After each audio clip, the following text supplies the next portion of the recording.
most of you who are here have come before, so you know the drill and what it's all about. But each year we do this, and we like to showcase a different piece of the town's open space. And what we're going to do this year is we're going to hike down past the community gardens, and then we're going to very carefully and methodically cross the street together and then hike up the hill. And we're going to go on town-owned property and then onto a town-owned field, and then next to that town-owned field is Wallingford Land Trust field. So we're going to circumvent that whole property. It's very pretty walk up, and the fields are very nice as well. The fields are both farmed by local farmers. And I would invite you, if you have not already done so, to please sign in on the sign-in sheet. Just about that time they're changing. Yeah.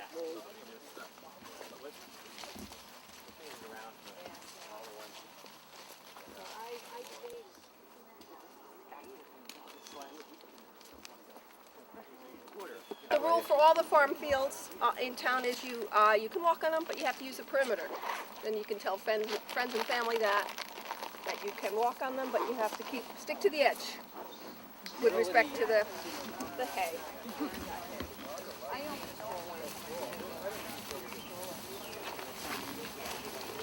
This little flower is called bluets. It's common, and it's when you see bluets, it means poor soil. They thrive in poor soil. Sometimes you see them in waste lots. Bluets.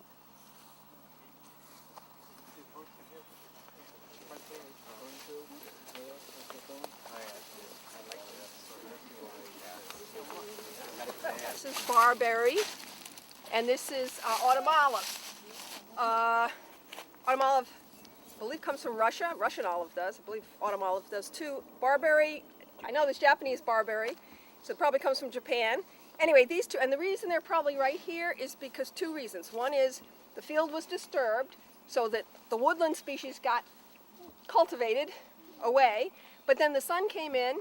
Birds like to sit and eat and relax and gaze out over the landscape on the edge of a field, and of course they defecate and they drop their seeds that they've eaten elsewhere. So they could have eaten barberry seeds elsewhere or autumn olive seeds elsewhere.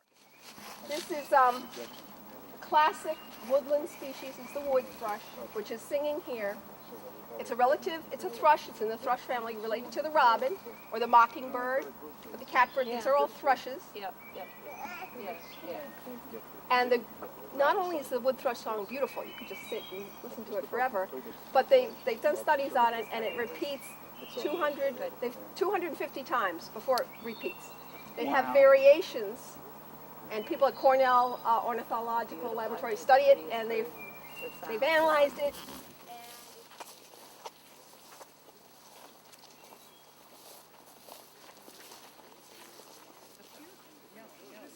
Vine, Aquilegia, and that in the garden centers you see the cultivar of this.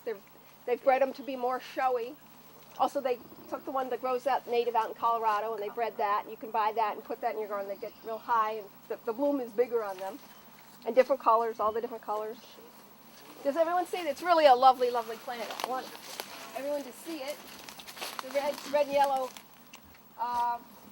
columbine, or Aquilegia.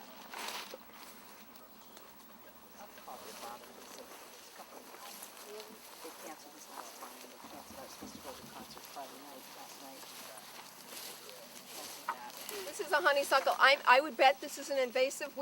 Diane and Mary and Ken on the Conservation Commission, we went to an invasive species workshop run by the Connecticut Agricultural Experiment Station on May 5th, and it was excellent, but they were talking about the Japanese honeysuckle.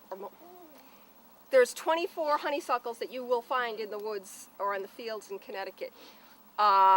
About 10 of them are not invasive, but it's very difficult, even for the people that specialize in, to key them out, which made me feel better because I've been trying to key them out for years. I would guess this is an invasive one just because of the location in the sun like this on the edge.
called Oriental bittersweet.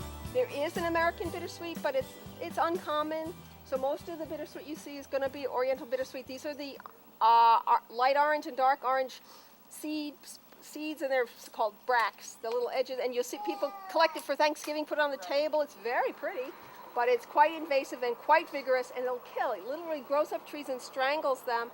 It goes over the canopy and sends its leaves over the canopy, so then that tree cannot get its sustenance through photosynthesis. It's because it's being dominated. There's an umbrella of this stuff on top of it dominating. I just pulled off 3 dog ticks, what they're called, the regular old-fashioned dog tick, but then I pulled one of these off, and this is a deer tick, which of course may or may not be carrying Lyme disease. Not all of them are infected, of course. That's a mature one. In different areas, there's a different percent of the population that's infected.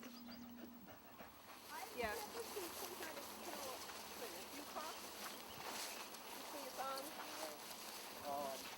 It's gill over the ground. It's invasive. It's another invasive. They grow in your lawn a lot, folks. Gill over the ground. Gill over the ground is the common name. I don't know the Latin name, but it grows in lawns and wastelands. This you want to know because there's Timothy. Come and just hike on Jack's trail. You can park your car right down there and then hike in through here. And where's right down there when you're not here? It's Williams Road. It's Williams Road, and there's a sign there that says Land Trusts. You can see it, and there's a pull-off area. You can bring a few friends. You can park a few cars there and come on in and hike up here. Right at the corner of Stony Brook Drive. Yep. Stony Brook's right over there. So you can park on Stony Brook as well.